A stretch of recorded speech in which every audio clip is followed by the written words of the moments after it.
everybody. This is James Van Praagh and Life After Death and Beyond with my good friend Kellee White. Hello, Kellee. Hi, James. Hi, everybody.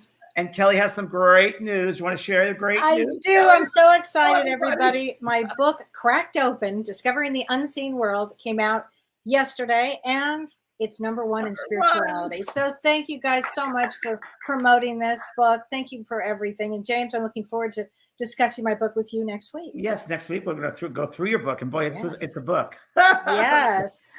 But tonight, James, we have an incredible guest on. I mean, I've been such a fan of his for years. Everybody, we have Gregg Braden on. Now, Gregg Braden is a 5-time New York Times best-selling author. He's a scientist, an international educator, and he is renowned as a pioneer in the emerging paradigm based in science, social policy, and human potential. And according to Deepak Chopra, Gregg Braden is a rare blend of scientist, visionary, and scholar with the ability to speak to our minds while touching the wisdom of our hearts. So please welcome, everybody, Gregg Braden. Welcome, Gregg. Hi, Gregg. Yay, Gregg. Hey, it is so good to be with you. I can't think of a better thing to do on this holiday evening. Happy Labor Day, yes. That's right. Happy Labor Day. We are live. I'm coming to you from our studio just outside of Santa Fe, New Mexico. This is not pre-recorded, unscripted. I have no idea what we're going to say or where it's going to go, and that's what makes it so fun. And last time, Gregg, we saw each other, had to be at least, 15 years ago, could it be? It may. I've lost track of time, James. But I want to know when my interview sheet came up and I saw your name, I had a big smile on my face, a warm feeling in my heart. You know, I love you, brother, and I love the work you do. We've known one another for more years than I can count. Kellee, I didn't know you were a fan for that long. You're the one. You're the one that was following me. Yes, in Pasadena.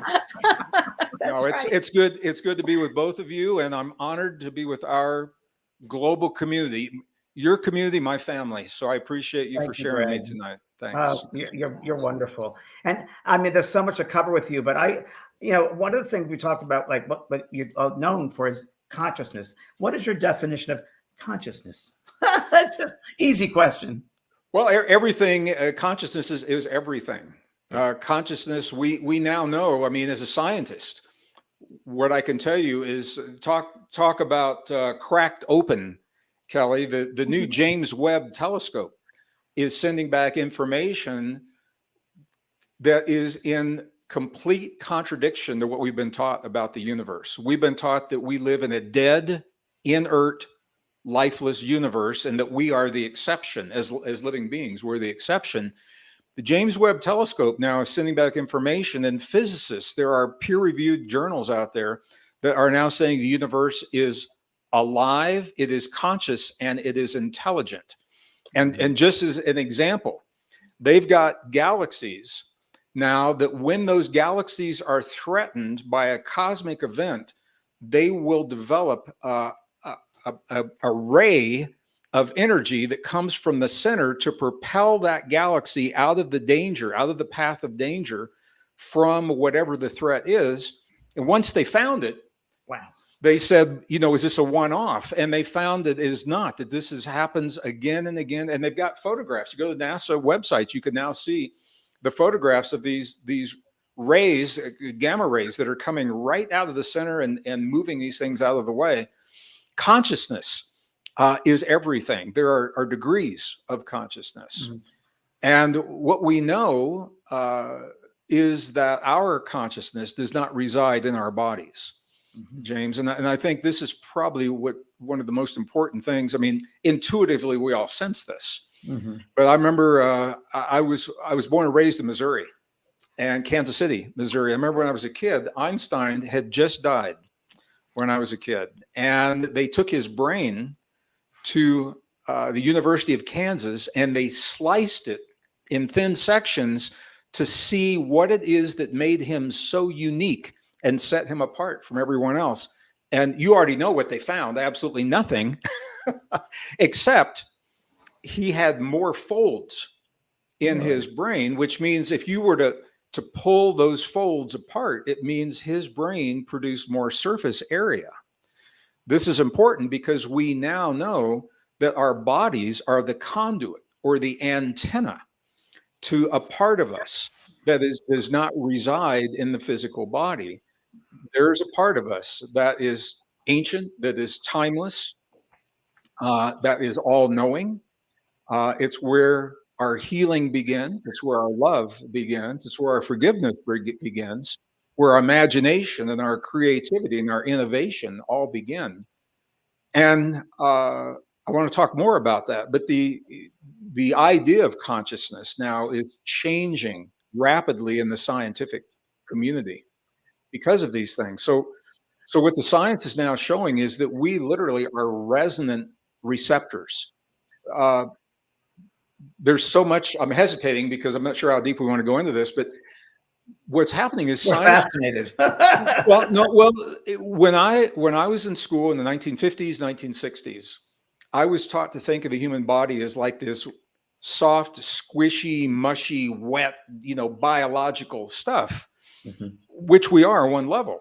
But now scientists are beginning to look at the human body from the perspective of IT, information technology, which is a very, very different way of thinking. And what they found is that the DNA of every cell literally is what is called a fractal antenna, which means it is receiving information across a broad spectrum, many signals simultaneously, but it's a two-way conversation. We also are broadcasting. And the question is, what are we saying? And who are we saying it to? Well, there's another branch of science in the year 2012 that validated, we all talk about being connected by a field. And in our genre, in our community, that's common knowledge. We just say, oh yeah, there's a field that connects all things. Not so for science until the year 2012. Wow. At the CERN superconducting supercollider in Geneva, they found that there is a field that underlies all of existence. And this is where it gets really, really interesting when we talk about consciousness, because even today, let me just say this. I went to a physics conference recently, and here's a physicist. He says, oh yeah, there's a field out there, and his hand's doing this. It's like out there that connects all things. The field isn't out there. We are literally the field. Every cell, the average human has about 50 trillion cells in the human body. Every one of those 50 trillion cells has about 100 trillion atoms. And here's the mind blower. Those atoms right now, with everyone, you and me, those atoms are constantly emerging from that field and collapsing back into the field in a dance. Wow. They emerge from that field to fill in the space of the template that I call the Gregg show or the James show or the Kellee show.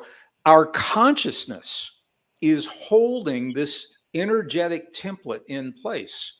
And so the beauty, wow, James, is if something is happening in our bodies that we're not happy about, it is malleable and it can change in a heartbeat when we change the consciousness that holds that template in place. Those atoms will emerge and fill that new template.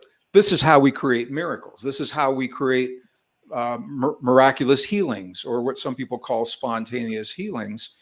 And it has a lot to do with human potential, because we have been conditioned to believe that we are frail, flawed, powerless victims in a world we have no control over, and that we need something outside of us to become the best version of ourselves. And now with our own science, the best science is telling us is that we literally are a soft technology. We can use those things externally, but we don't need them. So that's kind of a long answer to a short question, but I want to tie into some of those things. It's great, Gregg. It's incredible. And how would you describe the soul? How would you? Well, this is why I hesitated with I didn't know how deep we want to go into this. There's a part of us, and I just said this, a part of us that is timeless. It is ancient, all knowing. It's the source of our love and our forgiveness. I'm going to use a word that means different things to different people, and then I'll define that word. And I think if people may be surprised at what this word actually means. All of those things we're talking about, consciousness and the ability to access these extraordinary potentials, they are part of what is called human divinity. Now, divinity for many people is associated with religion. And I can see why. I mean, there's schools of divinity, that have been, but the definition, if you look up the definition of divinity, this is really interesting. Divinity is the ability to transcend perceived limitations. And that's it. Now, so let's break this down. The ability to transcend means not just survive, but to become more than perceived limitations. They may not even be real. They are the limits that we have been programmed or conditioned, or that we have been falsely misled into accepting for ourselves. They may not even be real. So when we can become the best version of ourselves, the full expression of our humanness, that is the expression of divinity, and the soul is expressing through those divine processes. This is where it gets really interesting, and why I wanted to have that first question a little bit longer. How do we access that divinity in this world? In the earth realm, it is through the gift of this magnificent vessel that we were given to walk this earth. It is the antenna on the surface membranes of the cells. It is the antenna of the DNA. It's the antenna of the neurons that are tuned to the places in the field that hold that essence of what we call soul or consciousness and divinity. And there are a lot of nuances going on there. Here's why this is so important for us to know. A lot of people think, okay, well, that's interesting. It has nothing to do with my life today. It has everything to do with life today, because there is a concerted effort. There has been for 200,000 years, from the time that we first emerged onto this planet. There has been a concerted effort to separate us from our divinity. It's always been there. The reason I'm mentioning it now, what has changed? Here's what's changed. And we're all part of this. We're all feeling this. Technology has now advanced to the point where the technology is not just changing the world around us, James, but the technology for the first time is changing the world inside of us, replacing computer chips in the brain, chemicals in the blood, sensors under the skin, wires inside the cerebral cortex of the human brain. And these are not part of our natural evolution. There's a concerted effort to replace our humanness with these machines. When we do that, what we do, if we don't have the antenna of the DNA and the cell membranes, we cannot access our divinity. And so this is a very, very fundamental principle that's playing out. I'm beating around the bush. I'm going to say this. There's an ancient battle for our humanness. It is a fundamental battle between good and evil that has been playing out, and it goes in cycles. And sometimes it is more of an emotional battle. Sometimes it is a psychological battle. It can become a kinetic battle. We were talking off camera. What happened in Israel on October 7th, that was pure evil, and that was a kinetic battle. What's happening in Eastern Europe is a kinetic battle. And we are at a time in our history where there are many cycles converging, where these principles now are playing out through technology that we've never had before.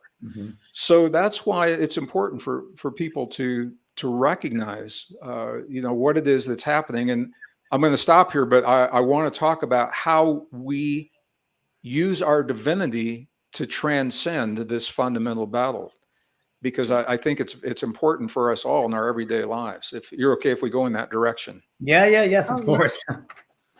Well, here's the thing. The fundamental battle between good and evil. People will say, when I was a kid, again, in the Midwest, that fundamental, people used to joke about it. They used to think it was a metaphor. You had a little red devil on your shoulder, with horns and a little angel over here. But this battle plays out in ways when we steal human freedom, the freedom to imagine, the freedom to create, the freedom to express our love fearlessly, the freedom to forgive without expectation. Those are freedoms that are expressions of divinity. And when we are prevented from doing those things, that is a form of evil. There are many forms of evil playing out right now. So here's the thing, and this is what I think is important for everyone, from my perspective, to understand. There's going to be a time we'll do one of these programs, and I think this rough time we're in right now is going to be behind us. We're going through a little window of time where these fundamental forces are coming together now. We'll get through this. And I think what's important is to ask ourselves, what have we become in the presence of what life has brought to our doorstep? Because that's the battle of divinity. When the events of the world drive us to become something that we would never want to be in a million years, when we hate, when we express revenge, and we're seeing this on the political spectrum, we're seeing it on the religious spectrum. I have good friends, they're good people. When it comes to these issues, they succumb to these most primal instincts, and they're not proud of it, and they don't understand it. So here's the spiritual battle that's unfolding right now. What do we become in the presence of these things? What do we allow the events of the world to make us into? The events are going to be whatever they're going to be, but on the other side, what have we become? And this is where divinity, I think, is so important, James and Kellee, because it tells us this isn't a battle that you win in a conventional battle where you're fighting against something. We don't want to win. We want to triumph. To triumph means to become more than that battle. And we do that by expressing our divinity in the presence of the fear and the hurt and the anger and the hate, even when it's not supported, with kindness, with kindness. These are the highest expressions of human divinity. So I think this is happening with everyone right now. We're all faced with this, and with our families, our friends, our communities. You're not going to change necessarily other people, but I think this is our test. It's a test to see what we allow the events of life to make us become. If we succumb to those primal instincts of revenge and hate and fear, or do we somehow transcend those? And that's what this fundamental battle between good and evil is all about. You know, I say it started a long time ago. I just did a presentation last weekend in Denver, Colorado, and this was part of it. When we look at the Dead Sea Scrolls, what's so interesting, those are the oldest records of the Old Testament ever discovered, the Christian Bible. And they were discovered 1946-47. They were not allowed to be shared with the public until 1991. That's true. Yeah. So my question, in the early 90s, I was a member of an organization called BAR, Biblical Archaeology Review. And it was BAR that freed those scrolls for public, so the public could see them. And I said, what is it that could possibly be in these scrolls that would be so dangerous that they've been held for 45 years from the general public?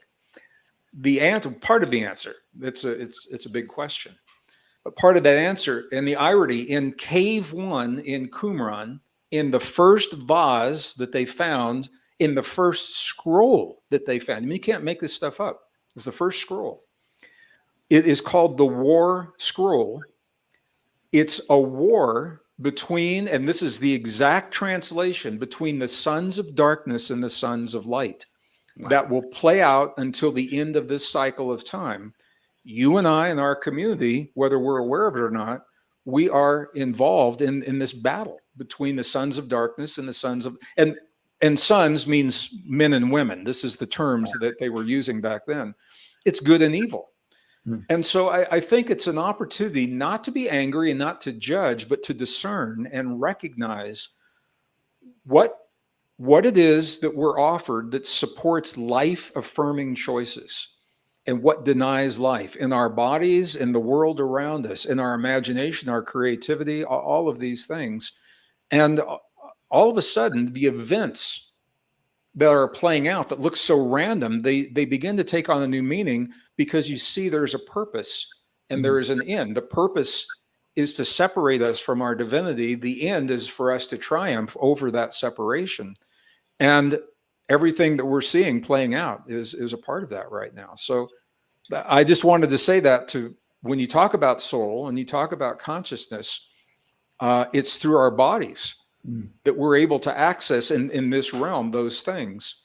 And I think one of our deepest missions is to honor and preserve the vessel that holds the gift that allows us to bring our divinity into this world. We need to be healthier now than we've ever been.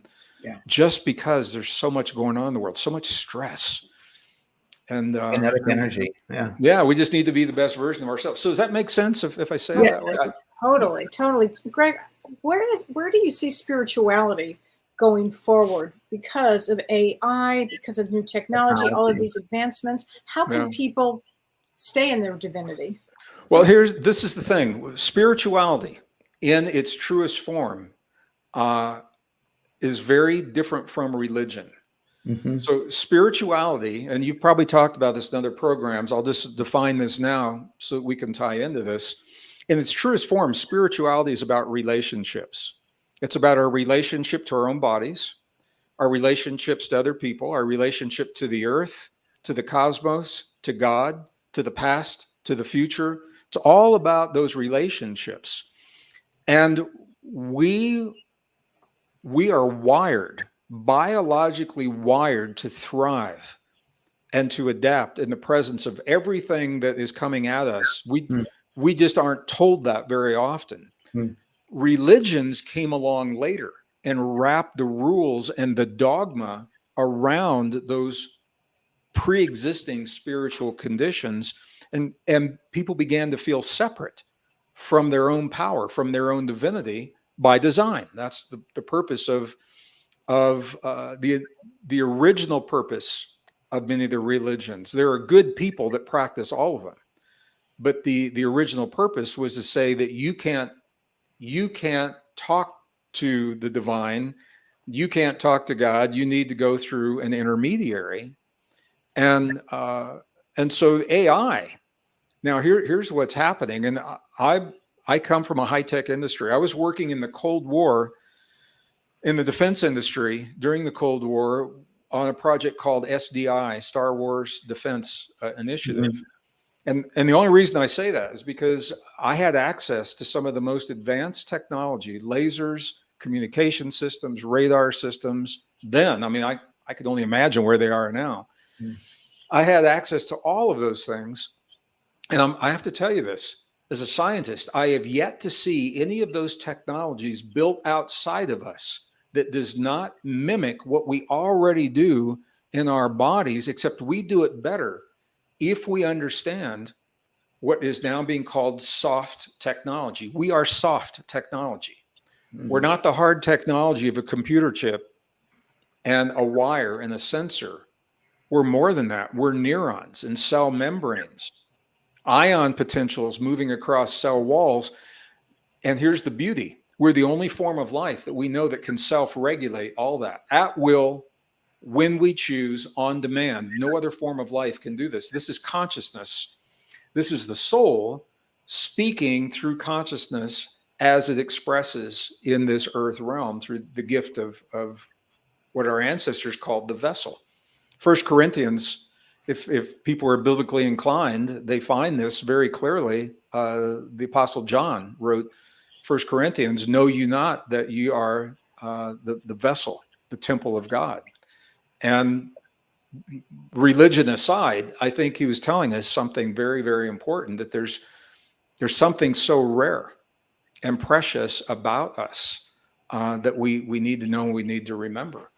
Gregg, I have a quick question for you, because I just got to ask this. Earlier, you talked about the rays, the gamma rays, the galaxies. Do you think that if humans go too far, there's if you want to call them extraterrestrials, other beings, will come and intercede to protect that human form, that human evolution? What do you think? So I'm going to answer this in a couple of ways. Okay. I think that the science shows very clearly the archaeological evidence, the anthropological evidence, the cultural evidence, and now the physical evidence that's being revealed through disclosure and congressional hearings all tell us that we have a relationship with a family beyond this world. All right, that's not a surprise to anybody here. And one of the reasons that the disclosure is so difficult right now is because of I don't think anybody cares if there's a flying saucer in Area 51. Nobody cares if there's a couple of gray beings, working on a keypad 7 levels below the surface. But it implies they didn't get here with a Dodge Ram V8 engine, in there. I'm just saying that's just parked in my driveway is why I'm saying that. So it implies that they have technology that could change our world for the better, and that we've had it for over 70 years, and it has been repressed and it's been hidden. That is where a lot of the problem comes from. So I don't think they would do it overtly yet. I think covertly it's already happened. And this is one of the reasons I mentioned during the Cold War, there were 2 times that humans, through their anger, pushed the button for nuclear war. And 2 times that the technology mysteriously, to this day, they don't know why it didn't work. And one of those was during the Cuban Missile Crisis. I'm sure we have people old enough to remember 1962. The United States believed that we had blockaded those missiles from coming into Cuba. It wasn't until the 90s that our former Secretary of Defense, Robert McNamara, had a conversation with Fidel Castro through a translator. And he asked them, he said, if you had those weapons, would you have used them against America? And Castro answered him. And he said, well, it must be a bad translation. Ask him again. And so the translator asked again. McNamara's face turned white. He got up and left the room to compose himself, and he came back. And that was the first time America learned that the blockade didn't work, that Cuba had the nuclear missiles, and that Castro had ordered those missiles to be launched against America. And they failed. So I think, and I don't know this as a scientist. I'm not speaking to you now as a scientist, my personal sense. I think we're supposed to figure this stuff out on our own. I believe we probably would not be allowed to destroy our planet because the ripple effect in space, time, and dimensions would affect so many other forms of life. I don't know that it would be allowed to go that far. So and this is why intervention then. But I don't know that it would be obvious at first. Right. Now, I'm going to go back. In the War Scroll, there are 7 battles that will be fought between the sons of darkness and the sons of light. The 7th battle is won by the sons of light with divine intervention. So the way that is interpreted, part of it is through our own divinity. Part of that is through however you want to couch this, whether it's heavenly beings, whether it's ETs and UFOs or whatever it is, another consciousness will intervene. And that will bring the reason they intervene is because it is the end of this great cycle and the beginning of the next. So that feels right, Greg. That resonates with me. That is truth, what you just said. Well, it's interesting when I lead groups into the Holy Land in the past. Obviously, we're not going this year because of the war. Right. Those texts talk about, and there is a phenomenon in scientific literature they're called remote viewing. I know many people are familiar with it. Sure. Where an individual sits in one place but projects consciousness not just anywhere in this time-space continuum, but into the future and into the past. So this is what the prophets, when the prophet John was looking forward and saw this last great battle between the sons of darkness and the sons of light, the location where that battle unfolds is in a valley near the Syrian border. And there's a hilltop when we go down, and I have to tell you, I cry every time I'm there. I don't just cry, I sob, because it feels so real that this battle is there. And I think we're living in the time in this cycle where so many of our secrets are being revealed.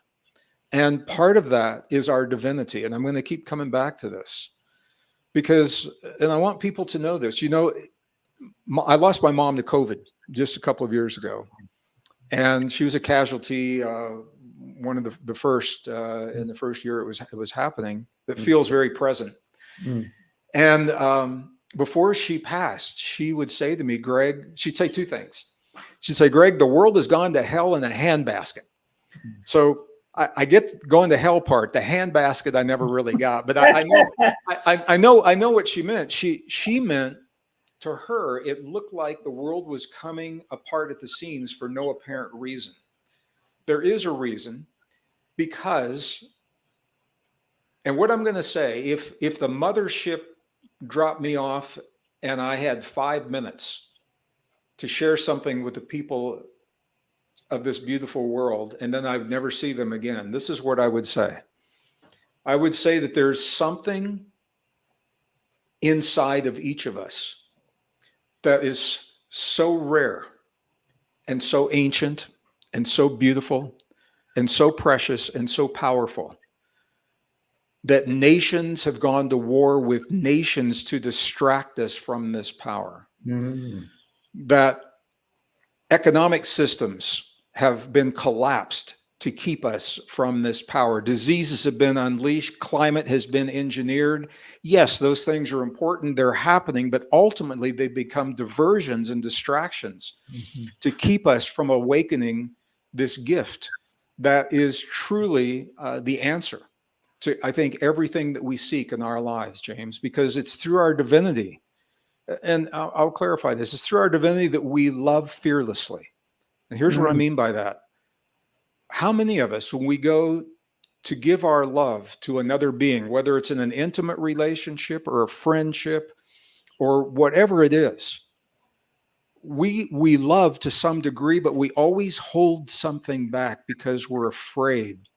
We're afraid of losing ourselves to something that we don't understand. Divinity, when we accept our divine power, we love without that fear. Forgive. How many of us forgive? We say, yeah, I'll forgive that person, but we expect something, some acknowledgement, or we expect something back from the forgiveness. True forgiveness has no expectation. And it is through our divinity, when we accept the power of divinity, that we're able to live and love and heal. This is where our healing begins. This is where the deepest truth of our imagination, what do we dare allow ourselves to imagine first, and then to bring in, to innovate in the physical existence of this world. Most people are afraid to even think about what's possible because they've been conditioned to fear their own power. So the better we know ourselves, the less we fear change. And man, we're in a world of change. The better we know ourselves, the less we fear other people. And this is important because we're being mushed together as a society in ways, with cultures and religions, in ways that we've never been mushed together before. And it's frightening for some people. But here's the most important part. The better we know ourselves, the less we fear our own power. And when we awaken the power of our divinity, once again, the definition, the ability to transcend perceived limitations, when we allow ourselves to become more than the fear of what we've been told, programmed that we cannot accomplish, that is when we awaken. This is how we transcend evil. Evil is preventing us. Evil wins when it prevents us from expressing our divinity. That's great. So you don't have to fight. Just be the best version of yourself, and you've transcended that evil, not fear. You don't have to get out there in the trenches and do this. Just live the best version of yourself on all levels. So On true. all levels. So, you know, this is unscripted. We didn't know where this is going to go tonight, but I think this is an important conversation because we're all being given reasons to be very afraid. And many of those reasons are coming through other people's perceptions that we trust, including governments, including healthcare practitioners, including well-meaning friends and family. I think everyone means well for the most part, but they're operating on a limited program. And when we look at those events, when we feel that fear, I think we owe it to ourselves to go into our hearts and say, what is it? What is it about this situation that threatens my perception of myself? What is it that I fear? And that opens the door to a lot of deep dialogue with the soul. That's what you guys teach about. So I'm just realizing I'm doing a lot of talking here, and I wanted to share those ideas, but I don't want to talk through the whole conversation. Kellee, I have a question. Greg, why do you think souls come back to Earth? Oh, good question, Kellee. Good question, Kellee. Well, I think not all of them do. I think there are levels of coming back to Earth. What does that mean? If you believe the ancient texts, we are all products of deception. We've been deceived into what we believe heaven is, what we believe our potential is, and what our role in this world is. And if we buy into that perception, that deception, I think we probably come back a lot of times. I think Earth is a school. I think we do learn here. One of the things I don't necessarily agree with, there's a segment of the ancient traditions, the Gnostic traditions. They're called the Cathars. I don't know if you guys have talked about that in the programs or not. And the Cathars detested physical existence, and they spent all their time trying to renounce our physicality and the physical world. I personally, this is my personal belief, and from so many of the texts that I've read and from my own experience, I think we're here to have this experience, a sensual experience that we can only have in this three-dimensional body that mysteriously appeared on Earth 200,000 years ago. We're not the product of Darwin's idea of evolution. The science breaks down. We really don't know. We showed up 200,000 years ago with everything that we've got right now, all ready to go, fully intact, fully enabled. We did not develop it slowly, gradually over a long period of time. What that says to me is that we are intended to use these faculties, whether we're talking about psychic abilities and ESP, or the ability to heal our bodies on demand, to create strong immune systems on demand, to create resilience to change on demand, to awaken super memory, super learning, super consciousness on demand. All of these things we have the ability to do. And I think by coming back, we awaken those perceptions, and we grow as a soul, and we're contributing to something greater through an experience that we can only have in this three-dimensional world. So I think it's important to appreciate and to recognize the opportunities, but to also know that we're okay if we have nothing. And when it all goes away, we're still okay, because we're not what we've been told. We're so much more than we've been led to believe. And this is the power of awakening our divinity, I think. And I think it's true to say, everyone I know, I'm just going to say this, I don't know 8 billion people, obviously. Everyone I know, without exception, I did this on a plane the other night. I made a list. Everyone I know is being pushed to the very edge of who they believe they are. Definitely. What they have been taught to accept about themselves. They're being pushed right to that edge. I know a few of them have been pushed right over the edge, and they're struggling right now because they don't know what we're talking about. Yeah. They don't know that there's something inside of them that is so rare, beautiful, and precious, that nations will stop at nothing to distract them from that power.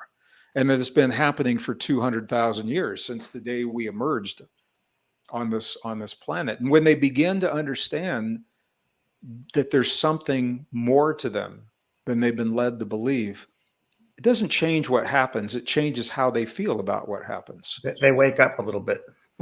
They wake up, and it empowers them to begin a journey. And for some people, it's a fast journey. For some people, it's a slow journey. For some people, it's an easy journey because they've been blessed to be raised in a family and supported with these ideas. And for a lot of people, what we're talking about now, I'll be the first to acknowledge, it's a very different way of thinking. My Midwestern upbringing did not prepare me for anything. I mean, people didn't talk about this kind of stuff. And what was your mother like, and what was your father like? I am the product of a very dysfunctional, abusive, alcoholic family. My father was the abuser. I have a younger brother, 4 years younger, and myself and my mom. Fortunately, he left when I was 10, and I was happy about that. My mom was devastated because 1950s and 60s. Now she's raising 2 boys on her own with no job. I mean, we were more than poor. We were in government subsidized housing that I felt very, very thankful existed at that time. I lied about my age. Went to work in a copper mill, a copper factory. When I was 16, I was supposed to be 18 to have a union job. And I used to work after school. It was a union job, 12-hour shifts. It was 4 p.m. to 4 a.m. And I used to make really good money. And I was very proud to be able to. In those days, you got a paper paycheck. Everybody would line up by the time clock, and they would hand everybody a check, and I would take that check home, and I knew it would contribute to our family in a meaningful way. And so my mom and my brother and I, we worked really hard to pull that. And we were all Cancerians, for those astrologers out there. I was born the 28th of June, and my mom and my brother were early July. 3 Cancerians in a broken home with a lot of emotion and no tools to deal with it. And it was pretty brutal. I just have to tell you this, Greg. I do destiny. I'm an astrologer too, but I do destiny cards, and you're what we call a 2 of clubs. So let me just tell you briefly for you to know, a 2 of clubs comes to overcome fear. Oh, really? Yes. And you really have overcome fear. And not only that, you're doing it on a world stage. Wow, that's interesting. I'm going to read more about your work. Well, it was interesting for me. You all, I mean, you talk to people all the time that come from, I know, similar situations, but when there's an alcoholic in the family, they will find their false sense of power by demeaning and belittling other people. I was really blessed from day one. I had a very strong soul compass, and I did not believe what my father said to me. My younger brother, for whatever reason, whatever his path is, did not have that soul compass, and believed, to this day, believes everything. Wow. And it has influenced his life. We're like night and day. Wow. Always one in a family. Yeah. Yeah. So it's really, really interesting how that works. But that was what my family was about. My father, he died young, because when I go to a doctor's office today, a healthcare practitioner, and they give you a clipboard and says, "Tell me about your family's medical history," and they get to the father, I have to check every box because he had everything. And then I always make a note, and I say, due to the epigenetics of lifestyle choices, because I want them, because I'm not my dad, and I want them to know, just because he had asthma and cancer and another cancer and diabetes, and it doesn't mean that I could, if I followed in his lifestyle path. But we're very different from our parents, and I want them to know that. I want to be honest. I'm not going to lie. This is what happened in my family, but it doesn't mean that that's what's happening, with me. Yeah. Well, thank you for sharing that. James and I both come from the same background. Same background. So we appreciate this conversation. Yeah, I think my mother wasn't being an alcoholic, or I chose that. She taught me compassion. I mean, definitely compassion, addiction, compassion, tenderness, caring. But it took me a while. It took me a while to learn that one. But she taught me. Well, it was very interesting. My father did not want me from the time I was conceived, and he wanted now this is 1950s. He wanted my mother to get an abortion, and she that was a woman risked her life doing that back then. Wow. And my mom, this is the full circle fruition. My mom fought for my life. Wow. So she could bring me into this world. And as she went through late stage dementia, I got to advocate for her and fight for her with the medical community so that she would have a graceful landing, not a hard landing, and a graceful passing. So we both got to advocate for one another on the bookends of our lives. Isn't it? It's very interesting. Beautiful. It's Beautiful. But I have to tell you, my man brain, I knew I was going to lose my mom. And logically, my man brain, I thought I was ready for it. I think I can say this. It just kicked my ass. Yeah. Emotionally, I had no way to prepare emotionally. It's so for that. true, Greg. Losing a mother, you never know what to expect. It's a very different experience than you expect. Yeah. So we're still in that learning process. I just had the anniversary of her passing here recently, and we took some of her ashes and planted a tree in the backyard, and the tree is and there's a little bench in front of it. So I get to go sit in the bench at sunset, and Mom's very present. She is. And it was it was a tough passage. It was tough because I'll just full circle. In an abusive alcoholic family, she was my protector. And she defended me. And there's a part of me, even though, I'm a grown man, when she left, there's a part of me that said, there's no protector. And it was a very, not to my conscious, logical man brain, but to that very ancient child part of me that was just scared with no protector. And so it was, even in her passing, she taught me and she helped me to grow as a man. And to be able to be the best version of myself. And I'm a student, I'm still working on it. But this little window of time that we're going through on the planet, the better that I can honor my audience, the better I can serve them. And the way I do that is by showing up to be the best version of myself, to be as healthy as I can, to be as conscious, to be as good of a listener, and to have no diversions or no distractions. When I'm with them, nothing exists except my audience. And that's my promise to my community. And Mom helped me to become a better version of myself by overcoming those fears. So, wow. Other than that, not much going on. Thank you for going deep tonight. Yeah. Really. Thank you. Well, I'm saying it because I know people our age are losing parents. Yes. Yeah. And it's interesting, James and Kellee, because it means different things to different people, because people have such different relationships with their parents. But we literally our survival depended upon us finding a way to navigate the difficult times we were going through. Counseling. I remember when my father left the family, in those days, your minister sometimes would be a counselor. Well, we didn't even go to church. And a minister came to the house, and I remember he asked two questions. He says, "Are you sleeping okay? And are you eating okay?" All right, my job's done. And that was the counseling. Wow. Well, there you go. But let me tell you something about my mom. When my father left, she wanted us to have some kind of a spiritual education. And my father detested church, so we never went to church. When he left, she took us to a church that she chose randomly, apparently. And that was the beginning of our spiritual education. 2004, I had a book that came out through Hay House, and they toured me through Kansas City, Missouri, where I was born. And my younger brother met me, and I said, "Let's go back to the old neighborhood." And everything looks different, when you're growing up. So I said, "Let's go look at the church where we used to go." Well, big letters. This church always said the first Christian church. And I remember that's emblazoned in my memory. I never looked at the small print underneath.